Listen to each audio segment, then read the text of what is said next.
5 realistic methods to confront and destroy a narcissist once and for all. When it comes to cruelty and manipulation, is there a breaking point for narcissists? How far do you think this is the case? How to stay one step ahead of them so you no longer feel threatened or dominated? I really hope this video helps clarify things for you and addresses all your concerns. To start, I'd like to introduce myself to everyone here. Welcome. There are 5 tried and true ways to shine brighter than a narcissist in any conversation, and we'll go through them today. First, I'd want to know, when was the last time you tried to outsmart a narcissist? If so, could you elaborate on what transpired and whether or not the outcomes met your expectations? By sharing your experiences and providing feedback in the comments, you may give other survivors strength. Don't go until after the 5th one, since it's going to be the most interesting and important. The first thing to do is to stop projecting your own ideals onto the narcissist and start focusing on their actual characteristics. The biggest trap is a struggle to reconcile the narcissist's presence throughout good and sorrowful times. There's this internal struggle. You know a narcissist is bad, but you can't help but be drawn to them for the temporary relief they promise from your constant pain. You keep justifying the narcissistic behavior due to cognitive and emotional dissonance, and you cling to what I would consider hopeless due to a lack of other options. You presume that they are good people at heart despite their poor behavior. I think you're completely misunderstanding the point. There's a risk that you'll give them more opportunities than they deserve, giving in to their manipulation and unknowingly engaging in gaslighting.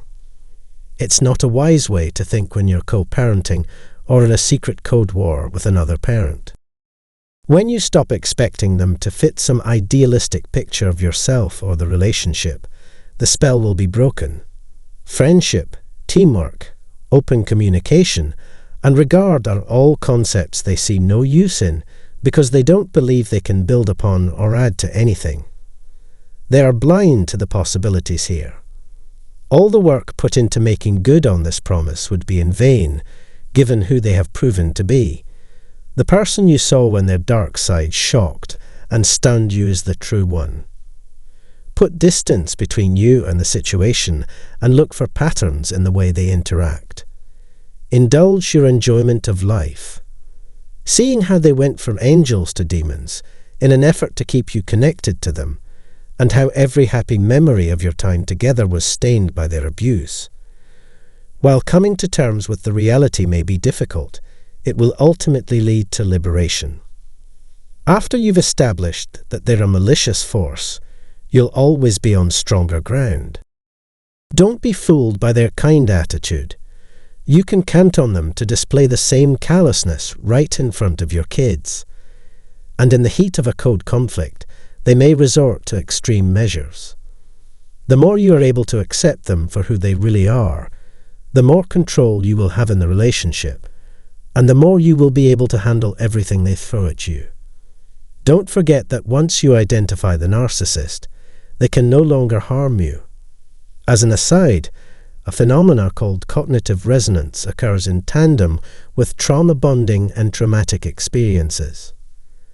The second rule is to respond to the narcissist, but not engage with them. You are completely capable of handling this. You may protect yourself from emotional manipulation by understanding the other person's motivations and the advantage they stand to make from doing so. Once you make the connection and start responding rather than reacting, the narcissist will no longer enjoy provoking you. Reading a narcissist's spiteful message in which they lay all the blame on you and make you feel responsible for their troubles is one example of this. Your response should be to become the provider they're looking for. You feel compelled to offer an explanation for your actions because they insist on it. This is how you get lured even deeper into the vortex. Instead, if you were replying, you'd scan the message for the most relevant details. For instance, You may choose to respond to one parent's text message solely if it affects the children's pick-up and drop-off hours, while ignoring the other and archiving their texts as proof in the event of a dispute. You owe it to yourself to cultivate emotional control and logical decision-making. When communicating with a narcissist, it's best not to rely solely on your emotions. Consider your intelligence as a map that will never be lost. For a more narcissistic boost, try connecting with your feelings. Mastering emotion regulation will make you a narcissist's worst nightmare. As a third rule, set limits that are both visible and firmly anchored. Hey, listen to me out. Not having any limits is the same as killing yourself. I understand how challenging it is to set limits with a narcissist, but it is in your best interest to do so. You need to do everything it takes to rein in this wild animal. Your antagonist is a narcissist who also happens to be a jerk and an asshole. Because if you give in to them, they will expand a centimetre into a metre. If you give them an inch, they'll fill it with something else. If they can't respect your space, keep making it clear that you won't give it up easily. You're laying the groundwork for a lot of pain in your own life. You can't rely on them to respect your majesty. Don't waste your time expecting anything from a narcissist. If you decide to visit, it is up to your own discretion and the safety of your children. They will consistently turn up each day of the week without regard for anyone or anything else. They will return to your house as if nothing has changed, making themselves at home and treating you as they did before. Determine the root cause of your inability to establish limits and work from there. The only way to effectively say no and keep the narcissist at away is to identify and address the underlying cause of your inability to do so. Also, if possible, establish boundaries to make it clear what sorts of conduct you will and will not tolerate. For bad behavior, make them pay the price. Try not to be too precious about efficiency. In this case, forgiveness is completely out of the question. If you're divorcing and sharing custody of your children, make sure they know how to reach you and how often they can see the kids. 4. Don't fall for their bait. This narcissist is really amplifying the blame game. Because it satisfies their need for superiority, they avoid responsibilities and make other people feel responsible for problems they don't want to manage. Try not to take it personally when narcissists blame you. Try to ignore it and pretend it doesn't upset you as a means of rejection and deflection. The truths they conceal in their projects are exposed. If they can shift the responsibility away from themselves and onto you, it will help them feel better about themselves. That's a major cause for concern all by itself. They may not even bother to listen to your side of the story before jumping to conclusions about your parenting skills and techniques, or even making stuff up to make you look terrible. Prove them wrong by putting an emphasis on raising responsible children. Let them say whatever is on their mind, because they have nothing to contribute. Here's a different perspective on things. If someone is emotionally distant and has a strong sense of self, why would you listen to what they have to say? Their perception of you is totally based on their own biases and assumptions, making it highly inaccurate. Even though they deny it, you know who they are on the inside. This elaborates on the first point, which is to accept them as they already are.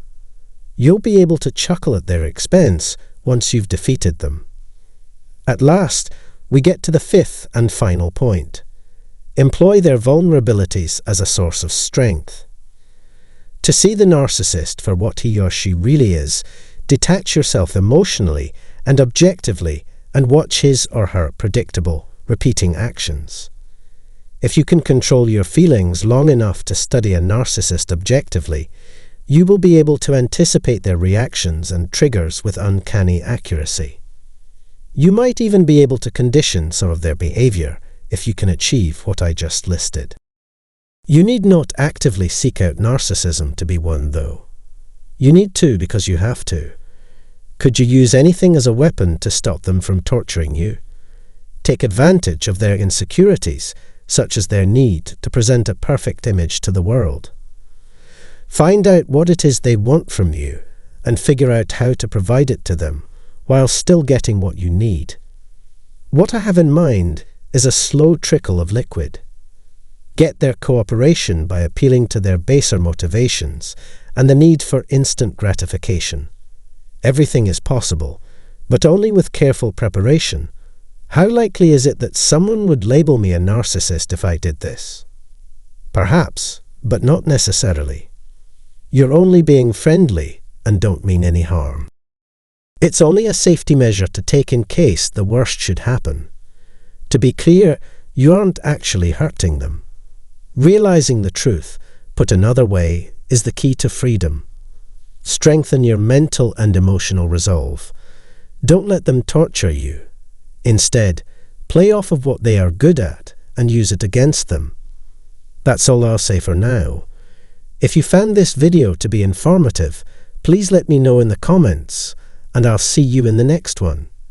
Now is the moment for restoration.